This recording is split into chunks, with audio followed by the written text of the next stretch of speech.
کامران اچانک ہی میرے بالکل پاس آ گیا اور محبت پاش نگاہوں سے مجھے دیکھ رہا تھا۔ اس کے نگاہوں کی تپش کو میں اچھی طرح محسوس کر سکتی تھی، لیکن میں نے جان بوجھ کر 2 قدم پیچھے ہٹائے تھے۔ میں اسے احساس نہیں دلا سکتی تھی کہ میں بھی اسی آگ میں جل رہی ہوں جس آگ میں وہ جل کے بھسم ہو چکا ہے۔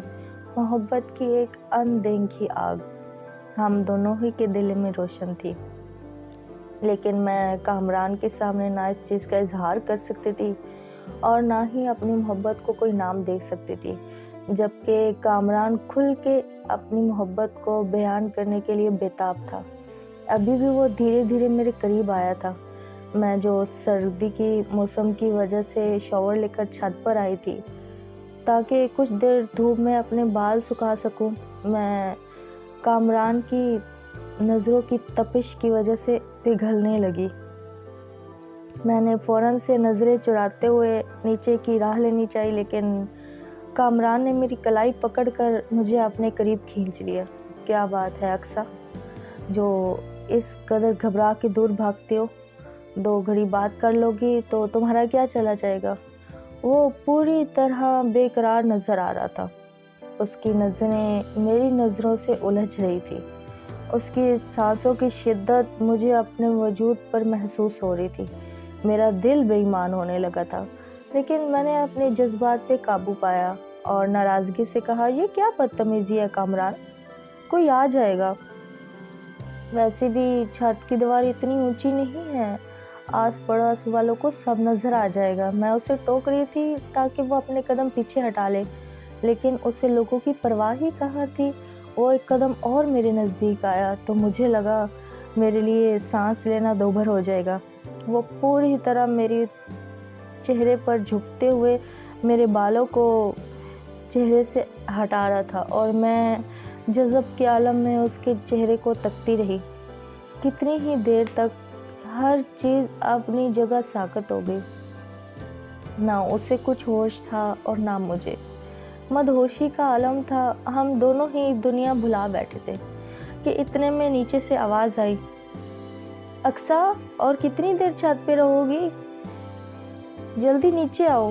اماں کی آواز پہ میں بری طرح اچھلی تھی۔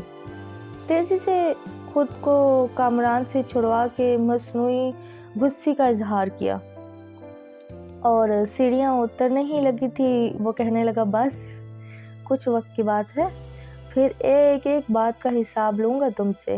یہ جو اتنا تڑپاتی ہو نا مجھے، اس سے زیادہ میں تمہیں ترساؤں گا۔ تم میری قربت مانگو گی اور میں تمہیں تنہائی بخش دوں گا۔ کامران مسکراتے ہوئے مجھے تنگی کر رہا تھا اور میں سر جھٹکتے نیچے آ گئی تھی۔ دل کی دھڑکنیں بے ترتیب ہو رہی تھی۔ اماں مجھے دیکھتے ہوئے کہنے لگی، کیا کر رہی ہو؟ کہاں رہ گئی تھی؟ کب سے چھت پہ گئی ہوئی تھی؟ پتہ نہیں ہے، تمہاری بڑی پھپھو آئی ہوئی ہیں، 10 قسم کی باتیں بنا دیں گی۔ جاؤ باورچی خانے میں جاؤ اور ان کے لیے کچھ تیاری کرو۔ مجھے تو سمجھ نہیں آتا منہ اٹھا کر ہمارے گھر آتی ہی کیوں ہے جب ہم لوگ انہیں اتنے ہی زہر لگتے ہیں تو۔ اماں کی بات سن کر میں نے بس خاموشی سے ایک نظر اماں پر ڈالی اور باورچی خانے میں چلی گئی۔ خود بخود آنسو میری آنکھوں سے بہہ گئے۔ کچھ دیر پہلے میں محبت کے لمس کو محسوس کر کے آئی تھی اور اب نفرت کے مزے کو چکھ رہی تھی۔ میری اماں کو بڑی پھپھو سے بہت نفرت تھی اور کامران انہی کا بیٹا تھا۔ یہی وجہ تھی جس کی وجہ سے میں خود اپنی ہی محبت کو جھٹلا دیا کرتی تھی۔ کامران کے اٹھنے والے ہر قدم کو میں نفی کیا کرتی تھی اور جب وہ میرے پاس آتا تھا، اپنی محبت کا اظہار کرنا چاہتا تھا، میں 2 قدم پیچھے ہٹ جاتی تھی، کیونکہ یہ بات مجھے اچھے سے معلوم تھی، کچھ بھی ہو جائے اماں مجھے کبھی پھپھو کے گھر نہیں بھیجیں گے، اور خاص کر بڑی پھپھو سے ان کو خدا واسطے کا ویر تھا۔ ابھی بھی اماں کے کہنے پر میں نے شامی کباب اور بریانی چڑھا تو دی تھی، لیکن ساتھ ساتھ اماں کی بڑبڑاہٹ بھی میرے کانوں میں گونج رہی تھی۔ اماں کی وہی باتیں تھی، جب دیکھو منہ اٹھا کے چلی آ جاتی ہے، تمہارے ابا کے کان بھگتی ہے، ہمارے گھر میں تعویذ دفن کرتی ہے، ان کے ہوتے ہوئے ہماری زندگی میں سکون کہاں سے آ سکتا ہے، اور ایسا ہی سب کچھ۔ اور نہ جانے اماں کے دل میں یہ سب باتیں کہاں سے آتی ہیں، اتنا زہر کہاں سے بھرا ہوا تھا۔ جو ان کے منہ میں آتا تھا وہ کہتی چلی جاتی تھی اور میں بس منہ بند کر کے سنتی چلی جاتی تھی۔ بریانی کو دم دے کر میں نے شامی کباب کو تیل میں ڈالا ہی تھا کہ مجھے باورچی خانے کے دروازے پر کامران کی شکل نظر آئی۔ وہ بہت محبت سے مجھے دیکھتے ہوئے پوچھ رہا تھا، کیا میری کے پسند کے کباب بنائے ہیں؟ میں نے جھٹ سے کہا، نہیں، پھپھو کی پسند کے بنائے ہیں، اور پھر اپنا منہ پھیر لیا۔ وہ مسکراتے ہوئے باورچی خانے کے اندر ہی آ گیا۔ ایک لمحے میں ہی میری جان نکل گئی۔ تمہارا یہاں کیا کام ہے؟ ڈرائنگ روم میں جاؤ، اگر اماں نے دیکھ لیا تو طوفان کھڑا ہو جائے گا۔ اماں کے خوف سے میں نے اسے فوراً باہر جانے کو کہا تو ہنستے ہوئے کہنے لگا، ممانی جان سے اتنا ڈرتی کیوں ہو؟ زیادہ سے زیادہ 2-4 باتیں ہی سنا دیں گی نا، اس سے زیادہ اور کیا کر سکتی ہیں؟ مجھے اور میری ماں کو برداشت کرنا ان کی مجبوری ہے۔ میں نے کامران کے چہرے پر نظر ڈالی تو وہ پوری طرح مطمئن نظر آ رہا تھا، لیکن یہ بات میں جانتی تھی کہ اسے اور اس کی ماں کو برداشت کرنا اماں کی مجبوری تھی، لیکن مجھے اس کے ساتھ کسی رشتے میں باندھنا اماں کی کوئی مجبوری نہیں ہے۔ اماں کا ایک انکار میری پوری زندگی کو پلٹ سکتا ہے۔ میں نے بنا کچھ کہے شامی کباب تل کر پلیٹ میں ڈالا تو کامران نے ایک کباب اٹھا لیا اور گنگناتے ہوئے باورچی خانے سے باہر نکل گیا۔ اس کے جاتے ہی اماں باورچی خانے میں آئیں اور اسے برا بھلا کہنے لگی، ماں بیٹے کا تو چٹوراپن جاتا ہی نہیں ہے، ہمارے گھر آتے ہی اسی لیے ہیں تاکہ اپنی مرضی کے کھانے کھا سکیں۔ اس کی ماں سے تو کباب پیسے نہیں جاتے ہوں گے، اسی لیے تو کیسے پلیٹ میں ہاتھ ڈال کر کباب لے گیا۔ مجال ہو کہ شنینا نے اپنے بچوں کو تمیز سکھائی ہو۔ اماں نے رضوان کی شان میں بھی 2-4 باتیں کہیں جو میرے دل پہ جا لگی تھی۔ اماں کیوں ہر وقت پھپھو اور ان کے بچوں کے پیچھے پڑی رہتی ہیں؟ پھپھو کوئی غریب فقیر تھوڑی ہیں جو کھانے کی لالچ میں ہمارے گھر آئیں گی۔ ان کے گھر میں کس چیز کی کمی ہے؟ مہینوں میں ایک بار پھپھو آتی ہیں، پھر بھی آپ کو ان سے اتنا بیر ہے۔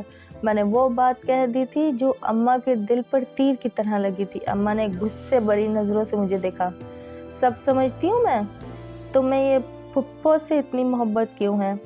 اچھی طرح بتا رہی ہوں، پھپھو کے گھر تیرا کوئی رشتہ نہیں کروں گی۔ میں نے سوچ لیا ہے، تیرا رشتہ تو میں تیری خالہ کے بیٹے فرزین سے طے کروں گی۔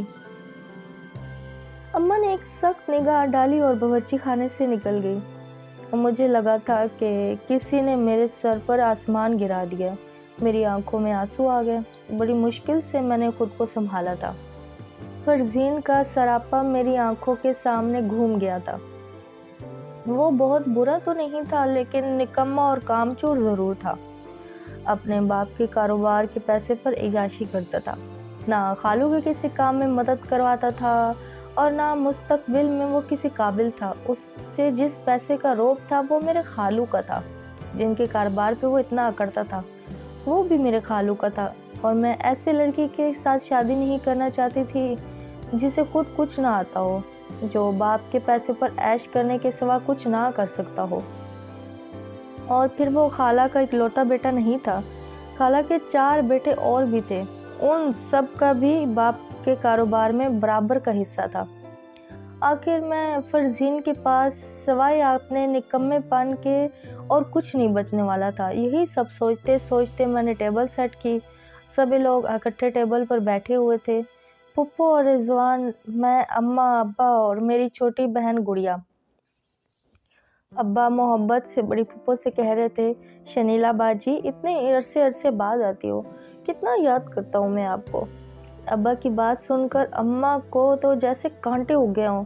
اماں نے ایک کانٹے دار نظر ابا کو ڈالی اور ابا کی زبان بند ہو گئی، جبکہ پھپھو بڑی محبت سے کہہ رہی تھی، بس وقت ہی نہیں ملتا، آج بھی کامران کی دفتر سے چھٹی تھی تو میں نے کہا 1-2 گھنٹے بھائی کے گھر سے ہو آتی ہوں، وہ تو اکثر نے اتنی محبت سے کھانا تیار کیا تو ہم لوگ رک گئے، ورنہ مجھے گھر واپس جانا تھا۔ پھپھو نے بہت محبت سے میری طرف دیکھتے ہوئے کہا، اور اماں نے منہ ہی منہ میں پھر سے کچھ بڑبڑایا تھا۔ میں نے دعا کی تھی کہ پھپھو کے کان میں کوئی جملہ نہ جائے۔ ابا کہنے لگے، اچھا کیا باجی، اب آ گئی ہو تو سکون سے جانا، رات کا کھانا بھی ہمارے ساتھ کھانا۔ پھپھو نے انکار میں سر ہلایا، کہنے لگے، نہیں چھوٹے، بس تم سے کچھ ضروری بات کرنی تھی، اسی لیے میں آئی ہوں۔ کھانا کھا لوں تو پھر کمرے میں چل کر سکون سے بات کرتے ہیں۔ پھپھو کے چہرے پر دھیمی سی مسکراہٹ تھی۔ ابا نے ہاں میں سر ہلایا اور اماں کے تو کان کھڑے ہو گئے۔ وہ غور سے ابا اور پھپھو کو دیکھنے لگی، جیسے جاننا چاہتی ہوں کیا بات ہے۔ پھر کچھ ہی دیر بعد کھانا ختم ہوا تو پھپھو ابا کے کمرے میں چلی گئی اور ابا ان کے پیچھے چلے گئے، جبکہ اماں جلے پیر بلی کی طرح یہاں سے وہاں گھومنے لگی۔ پھر نہ جانے دل میں کیا آئی کہ وہ بھی ابا کے پاس کمرے میں ہی چلی گئی، جبکہ کامران موقع دیکھ کر آہستہ سے میرے پاس آ گیا۔ میں جب برتن سمیٹ رہی تھی، میں نے بھی کامران سے پوچھا، پھپھو کو ایسی بھی کون سی بات کرنی ہے؟ سب خیر تو ہے نا کامران؟ مجھے فکر ہو رہی تھی کہ نہ جانے کیا بات ہے۔ کامران نے مسکراتے ہوئے میرے لبوں پر اپنی انگلی پھیری، محبت سے کہنے لگا، اماں تمہارا رشتہ مانگنے آئی ہیں۔ یہ سننا تھا کہ میرے ہاتھ سے اچانک ہی گلاس چھوٹا اور زمین پر گر گیا۔ میں نے ایک نظر ٹوٹے ہوئے گلاس پر ڈالی، دوسری نظر کامران پر۔ یہ کیا کہہ رہے ہو کامران؟ تمہیں معلوم ہے اماں کتنا ہنگامہ کھڑا کریں گی؟ وہ تو میرے لیے فرزین کو پسند کر چکی ہیں۔ پھپھو کو یہاں لانے سے پہلے کم سے کم ایک دفعہ مجھ سے تو پوچھ لیتے۔ میرے منہ سے انجانے میں وہ بات نکل گئی جسے سن کر کامران کے چہرے پر سرخی چھا گئی۔ وہ ایک دم غصے میں دیوانہ ہوا، میری کلائی زور سے مروڑ کر کہنے لگا، خبردار جو تمہارے منہ سے آئندہ اس لفنگے کا نام بھی سنا تو۔ پھپھو کو وہ کہاں سے تمہارے قابل لگتا ہے؟ اس کے باپ کے کاروبار ہے، اس کا مطلب یہ نہیں ہے کہ وہ تمہیں ساری خوشیاں اور آسائشیں دے سکتا ہے۔ میں تم سے محبت کرتا ہوں اقصیٰ، اور میری طرح تمہارا کوئی بھی خیال نہیں رکھ سکتا۔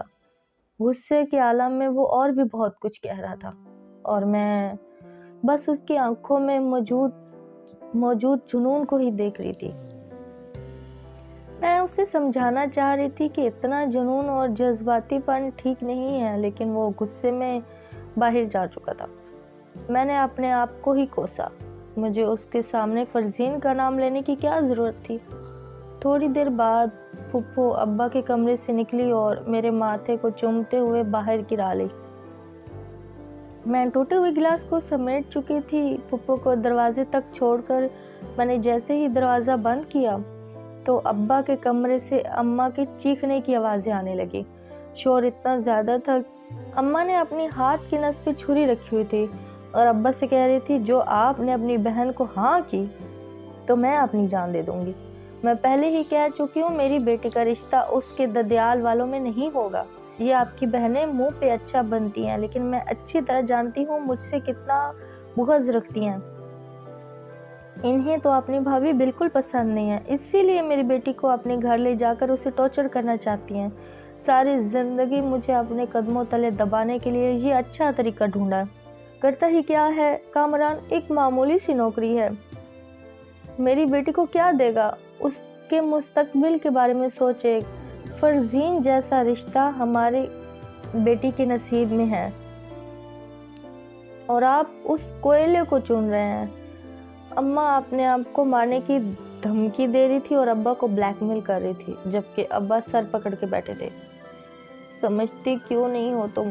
وہ میری بہن ہے، مجھ سے بہت محبت کرتی ہے۔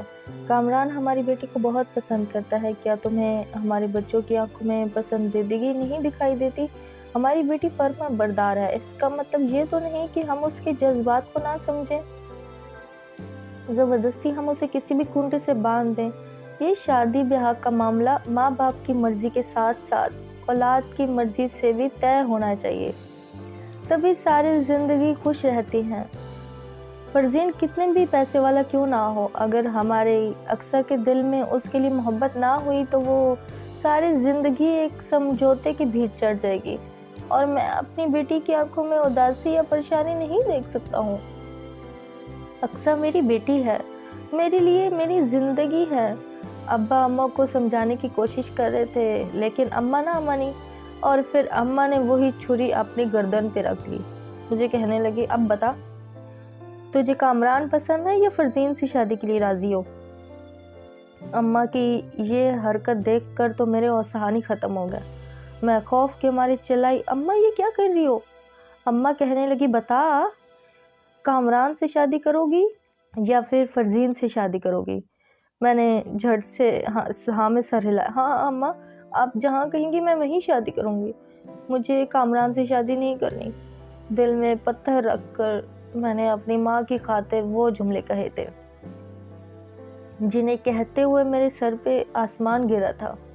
اماں نے ابا کی طرف دیکھا اور کہنے لگی بس ابھی اپنی بہن کو فون لگاؤ کہ اکثر نے منع کر دیا. اماں نے تو میرے ہی کندھے پہ بندوق رکھ دی.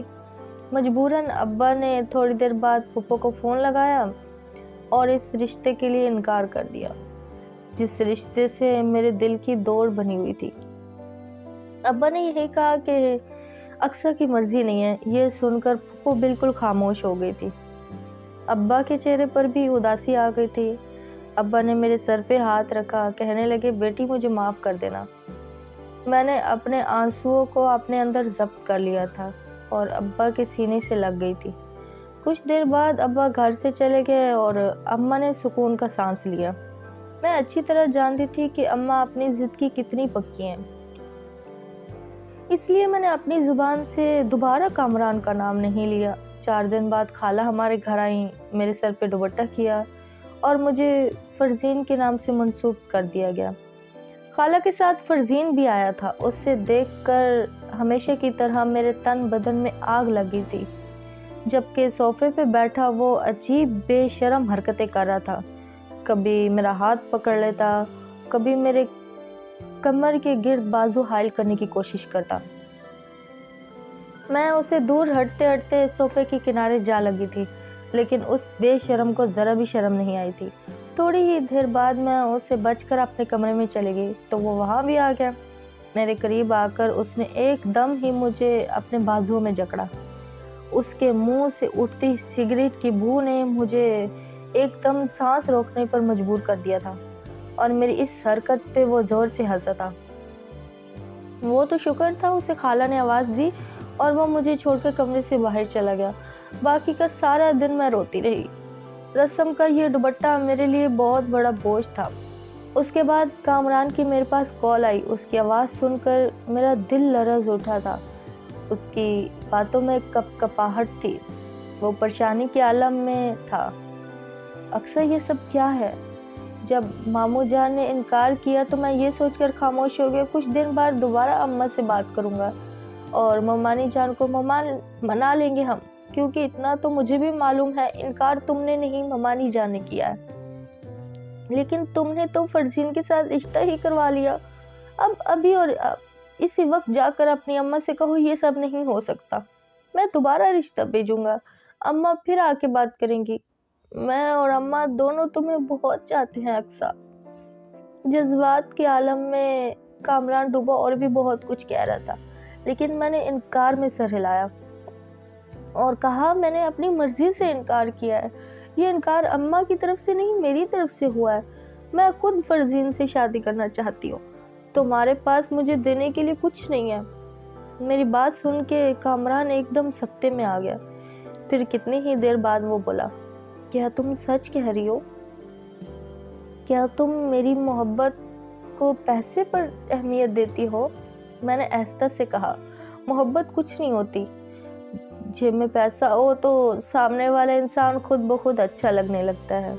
میں اپنی ماں کا دل دکھا کر اپنی مرضی نہیں کرنا چاہتی تھی. بس اسی لیے میں نے اپنی محبت کو چھپا کر کامران کو خود ہی انکار کر دیا تاکہ اس کے حوصلے پست پڑ جائے اور وہ پیچھے ہٹ جائے. کامران نے میرا انکار سنا اور خاموشی سے وہ پیچھے ہٹ گیا. میں ساری رات سسک کر روتی رہی. کتنے ہی لمحے ایسے تھے جو میں نے کامران کو تصور کر کے گزارے تھے. کاش کہ ہمارے درمیان ہماری ماں کی انا نہ ہوتی تو ہم دونوں بہت آسانی سے ایک ہو سکتے تھے. خالہ نے 2 مہینے بعد شادی کی تاریخ طے کی اور یہ 2 مہینے کہاں گزرے پتہ ہی نہیں چلا. اماں تو شادی کی تیاریوں میں مصروف تھی. جبکہ میں دن رات چوری چپ کے آنسو بہاتی تھی۔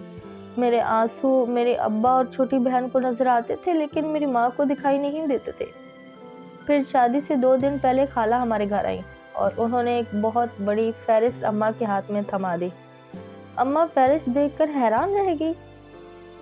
خالہ کہنے لگی، بہن ہم اونچے گھر سے آئے ہیں، بہو آئے گی تو ہمارے آس پڑوس والے، ہمارے جاننے والے سب دیکھیں گے کہ بہو کیا لائی ہے۔ تم لوگ ہماری حیثیت کے برابر تو نہیں ہو لیکن اپنی بڑی بیٹی کو اتنا جہیز تو دو گے نا کہ ہم 4 لوگوں کو منہ دکھا سکے۔ خالہ کا لہجہ ایسے تھا کہ اماں خود دم بدم رہ گئی، جبکہ میرا تو منہ ہی کھلے کا کھلا رہ گیا۔ خالہ بڑی ہی حقارت سے کہہ رہی تھی، بھائی فرزین کی مرضی تھی اسی لیے میں نے بڑے دل سے تمہاری بیٹی کو بہو بنانے کے لیے حامی بھر لی، ورنہ سچ تو یہ ہے کہ ہماری اور تمہاری حیثیت میں بڑا فرق ہے۔ کہاں میرے شوہر کا کروڑوں کا کاروبار اور کہاں تمہارے شوہر کی معمولی سی سرکاری نوکری، ہمارا آپس میں کوئی جوڑ ہی نہیں ہے۔ لیکن فرزین کی خواہش تھی، اس کی خاطر میں نے اقصیٰ کو بہو بنانے کا فیصلہ کیا۔ اب تم کوشش کرو کہ ہماری عزت اور ہماری ساکھ کو برقرار رکھ سکو۔ ایک زبردستی کی مسکراہٹ چہرے پر سجائے خالہ نے میرے سر پہ ہاتھ رکھا اور جیسے آئی تھی ویسے ہی تیزی سے چلی گئی، جبکہ اماں وہ فہرست کتنی ہی دیر تک دیکھتی رہیں۔ فریج، ٹی وی، فرنیچر تو معمولی سی چیز تھی، اس میں موٹر سائیکل اور بڑی گاڑی کی بھی ڈیمانڈ لکھی تھی۔ اماں کو تو ایک آنے کی امید نہیں تھی کہ ان کی اپنی بہن ان کے ساتھ ایسا سلوک کریں گی۔ اماں نے وہ پرچی اپنے ہاتھ میں موڑی اور صوفے پہ خاموشی سے بیٹھی رہ گئی۔ ابا بھی چلے آئے، اماں کی شکل دیکھ کر پوچھنے لگے کہ کیا بات ہے، سب ٹھیک ہے نا؟ اماں نے تو کچھ نہیں کہا لیکن میں نے ہکلاتے ہوئے ابا کو بتا دیا کہ خالہ آئی تھی، انہوں نے جہیز کے لیے بہت بڑی فہرست دی ہے۔ یہ سن کر ابا چونکے، پھر اماں کے ہاتھ پر نظر پڑتے ہی وہ پرچی ہتھیا لی۔ اس پرچی کو دیکھ کر ابا نے تو جیسے دل پہ ہاتھ ہی رکھ لیا تھا۔ شادی کو بس 2 دن رہ گئے تھے اور خالہ نے آخری وقت میں اچھی طرح بتا دیا تھا اپنی اوقات۔ ابا رو کر کہنے لگے، میں یہ سب کہاں سے لاؤں گا؟ میں اگر اپنے آپ کو گروی بھی رکھ دوں تو بیٹی کا اتنا جہیز جمع نہیں کر سکتا ہوں۔ اماں نے تو سر جھکا لیا، جبکہ ابا کا رو رو کے برا حال ہونے لگا۔ میں نے ابا کو سمجھایا، ابا آپ خالہ سے بات کریں، انہیں کہیں کہ ہم یہ سب نہیں کر سکتے ہیں۔ میری بات پر عمل کرتے ہوئے ابا نے خالہ کو فون ملایا، لیکن خالہ کے تو دوسری طرف مزاج ہی آسمان پر تھے۔ کہنے لگی، کیسی بات کرتے ہیں بھائی صاحب، بڑی بیٹی کو رخصت کرتے ہوئے آپ اتنی کنجوسی کریں گے، یہ تو میں نے سوچا بھی نہیں تھا، کم سے کم ہماری عزت کا تو خیال کر لیں۔ ابا نے کہا، یہ سب دینا میرے لیے ممکن نہیں ہے۔ تو خالہ نے 2 ٹوک لفظوں میں کہا، تو پھر ہم بھی ابھی رخصتی نہیں کر لیتے، جب کہ آپ کے پاس سارا جہیز جمع ہو جائے گا تو بتا دیجیے گا، ہم ابھی بس نکاح پڑھوا دیتے ہیں، کیونکہ دعوتیں تو بڑھ چکی ہیں۔ یہ کہہ کر خالہ نے فون بند کر دیا۔ ابا بند فون کو ہکا بکا دیکھ رہے تھے، پھر ابا نے اماں کی جانب دیکھا، کہنے لگے، تمہاری بہن رخصتی نہیں لے رہی، بس نکاح کی بات کر رہی ہے، رخصتی وہ سارا سامان جمع ہونے کے بعد کرے گی، تم بتاؤ کیا کرنا ہے؟ میں ایسے گھر میں اپنی بیٹی کا نکاح کیسے کر سکتا ہوں؟ اگر بعد میں انہوں نے کوئی اور فرمائش کی تو کیسے پوری ہوگی؟ اماں کہنے لگی، ہم گھر گروی رکھ دیتے ہیں اور یہ سب چیزیں خرید کے 2 دن کے اندر اندر بیٹی کو عزت کے ساتھ رخصت کر دیتے ہیں۔ اماں کا ٹوٹا ہوا لہجہ بتا رہا تھا کہ انہیں کس قدر تکلیف پہنچی ہے۔ ابا نے انکار میں سر ہلایا، کہنے لگے، میں یہ گھر گروی نہیں رکھ سکتا، یہ ہمارے بڑھاپے کا سہارا ہے، اور پھر اپنا دل پکڑ کر روتے چلے گیا۔ اچانک ابا کی طبیعت بہت بگڑ گئی، مجھے سمجھ نہیں آیا کہ کیا کروں۔ اتنے میں اچانک ہی پھپھو ہمارے گھر آ گئی، وہ شادی کا تحفہ لے کر آئی تھی۔ ابا کی بگڑی ہوئی حالت دیکھی تو چیخ چیخ کر باہر کامران کو بلایا۔ کامران ہمارے گھر کے اندر نہیں آیا۔ پھر ہم لوگ ابا کو لے کر باہر نکلے اور ہسپتال لے کر بھاگے۔ اور پتہ چلا کہ ابا کا بلڈ پریشر بہت ہائی ہو گیا تھا۔ صدمے نے ان کی سوچنے سمجھنے کی صلاحیت کو ختم کر دیا تھا۔ پھپھو پریشانی کے عالم میں پوچھ رہی تھی کہ کیا ہوا ہے، لیکن اماں کے پاس بتانے کے لیے کچھ نہیں تھا۔ پھر میں نے روتے ہوئے ساری بات بتا دی۔ ابا بھی اپنے ہوش میں واپس آ گئے۔ پھپھو نے ابا سے کہا، چھوٹے تم کیوں فکر کرتے ہو؟ میرے پاس جو کچھ بھی ہے وہ سب کچھ ہماری بچیوں کے لیے ہی تو ہے۔ کامران میرا اکلوتا بیٹا ہے، اس کے لیے میں بعد میں جمع جوڑ کر لوں گی۔ فی الحال میں نے جو کچھ بھی جمع کیا ہوا ہے وہ سب اقصیٰ کو دے دیتے ہیں۔ پھپھو کی بات سن کر ابا روتے ہوئے کہنے لگے، اگر کچھ دینا ہی ہے اقصیٰ کو تو کامران کا نام دے دو۔ 2 دن بعد شادی ہے۔ میں چاہتا ہوں کہ فرزین کی بجائے اپنی بیٹی کی شادی کامران سے کروا دوں۔ ابا کی بات سن کر پھپھو خوش ہو گئی۔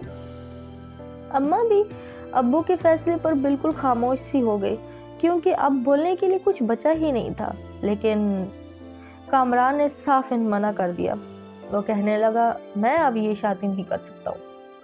وہ خاموشی سے ہسپتال کے باہر نکل گیا۔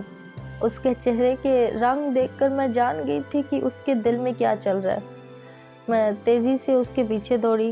وہ ہسپتال کے باہر بینچ پہ بیٹھ گیا تھا۔ میں اس کے برابر میں جا کے بیٹھ گئی۔ آہستہ سے کہنے لگا، میرے پاس تمہیں دینے کے لیے کچھ نہیں ہے۔ جو آسائشیں تم چاہتی ہو وہ فرزین تو تمہیں دے سکتا تھا، لیکن میں نہیں۔ اسی لیے تم کچھ وقت انتظار کر لو، اور تمہارے لیے فرزین جیسا رشتہ کوئی اور آ جائے گا۔ میں تمہاری زندگی خراب نہیں کرنا چاہتا۔ آنکھوں میں آنسو چھپائے کامران نے منہ پھیرا تھا، اور میرے دل پر ایک غصہ لگا تھا۔ جو کچھ میں نے مجبوری کے عالم میں کامران کو کہا تھا، آج وہی میرے سامنے آ گیا تھا۔ میں نے فوراً سے کامران کا بازو پکڑا اور کہا، تم غلط سمجھ رہے ہو۔ میں نے جو کچھ کہا تھا وہ مجبوری کے عالم میں کہا تھا۔ اماں نے مجھے مجبور کر دیا تھا کہ میں تم سے دور ہو جاؤں۔ میں خود چاہتی تھی کہ تمہیں کوئی تکلیف نہ پہنچے، اس لیے میں نے اپنا نام لے لیا تھا۔ مگر میں تم سے کہتی کہ اماں راضی نہیں ہے تو تم شاید بار بار مجھے اپنا بنانے کی کوشش کرتے، پھپھو کو دوبارہ ہمارے گھر بھیجتے، اور میں نہیں چاہتی تھی کہ اماں پھپھو کی بے عزتی کریں۔ بس اسی لیے میں نے تمہارا دل ہی دکھا دیا۔ میری آنکھوں سے آنسو بہنے لگے۔ کامران نے ایک نظر مجھ پر ڈالی، کہنے لگا، تمہیں علم بھی ہے تمہاری باتوں سے مجھے کتنی تکلیف پہنچی ہے؟ میں اچھی طرح جانتا ہوں کہ تمہیں مجھ سے محبت ہے، اور یہ بھی جانتا ہوں تم نے انکار کیوں کیا ہے۔ کامران نے فوراً میرے آنسو پہنچے اور کہا، تمہاری آنکھوں میں آنسو نہیں دیکھ سکتا میں اقصیٰ، وہ تڑپ کے بولا تھا۔ تو پھر شادی کے لیے انکار کیوں کر رہے ہیں؟ میں نے بھی فوراً سے کہا۔ تو مسکرا کے کہنے لگا، کیونکہ تمہارے منہ سے محبت کا اقرار سننا چاہتا تھا۔ اگر تمہیں کوئی اعتراض نہیں ہے تو مجھے بھی کوئی اعتراض نہیں ہے۔ میں فوراً ہی روتے ہوئے کامران کے سینے سے لگ گئی۔ تھوڑی ہی دیر بعد ابا کو ڈسچارج مل گیا تھا، اور ابا نے خود فون کر کے خالہ کو منع کر دیا تھا۔ اگر رخصتی نہیں ہونی تو پھر نکاح بھی نہیں ہونا، جبکہ پھپھو نے فوراً ہی شادی کی تیاری شروع کر دی تھی۔ 2 دن بعد میں دلہن بنی آئینے کے سامنے بیٹھی تھی۔ میری محبت مجھے حاصل ہونے جا رہی تھی۔ میں اپنے آپ کو آئینے میں دیکھتی کامران کو تصور کر رہی تھی۔ محبت کتنی خوبصورت ہوتی ہے نا۔ اس کا احساس شاید انہی لوگوں کو ہوتا ہے جو محبت کرتے ہیں اور جنہیں ان کی محبت حاصل ہو جاتی ہے۔ میں نے آئینے میں ایک نظر سراپے پر ڈالی اور کھڑی ہو گئی۔ گڑیا میرے پاس آئی، ابھی بارات آ گئی ہے، جلدی چلیں۔ وہ میرا ہاتھ پکڑے مجھے کمرے سے باہر لے آئی۔ سادگی سے پھپھو اور چند رشتے دار بارات لائے تھے۔ کچھ ہی دیر بعد میرا نکاح ہو گیا۔ میرے نام کے ساتھ کامران کا نام جڑ گیا تھا۔ اماں نے معافی اور آنسوؤں کے حصار میں مجھے رخصت کیا تھا۔ میں نے اماں کو دل سے معاف کر دیا تھا۔ وہ میری ماں تھی، میرا بھلا چاہتی تھی۔ انہیں لگتا تھا کہ فرزین کی دولت سے میرا مقدر سنور جائے گا، شاید اسی لیے انہوں نے میرے لیے یہ فیصلہ کیا تھا۔ لیکن مقدر کسی کی دولت سے نہیں، ماں باپ کی دعاؤں سے سنورتے ہیں۔ میرے ماں باپ نے ہمیشہ میرے لیے بہتری کی دعا کی تھی، اس لیے صحیح وقت پر مجھے میری محبت کا ساتھ نصیب ہو گیا تھا۔ کامران کا ہاتھ تھامے میں ایک نئی زندگی میں شامل ہو رہی تھی۔ پھپھو نے مجھے میرے بیڈ روم میں بٹھا دیا۔ سادگی سے پھولوں سے سجا بیڈ روم بہت ہی خوبصورت لگ رہا تھا۔ پھپھو نے جہیز کے نام پر ایک تنکا بھی نہیں لیا تھا، بلکہ سب کچھ کامران نے اپنے پیسوں سے خریدا تھا۔ میں کامران کا انتظار کرتے گھڑی کی جانب دیکھ رہی تھی جب وہ کمرے میں چلا آیا۔ بستر پر بیٹھتے ہی اس نے محبت سے میرا ہاتھ تھام کر ایک سونے کی انگوٹھی میری انگلی میں ڈالی۔ میں تمہیں بہت کچھ تو نہیں دے سکتا اقصیٰ، لیکن میری محبت اور میری وفاداری ہمیشہ کے لیے تم سے جڑی ہے۔ میرے ہاتھوں کو چومتے اس نے اپنی بے پناہ محبت کا والہانہ اظہار کیا تھا۔ آپ کی محبت اور آپ کی وفاداری کے سوا آپ کی اقصیٰ کو کچھ اور چاہیے بھی نہیں۔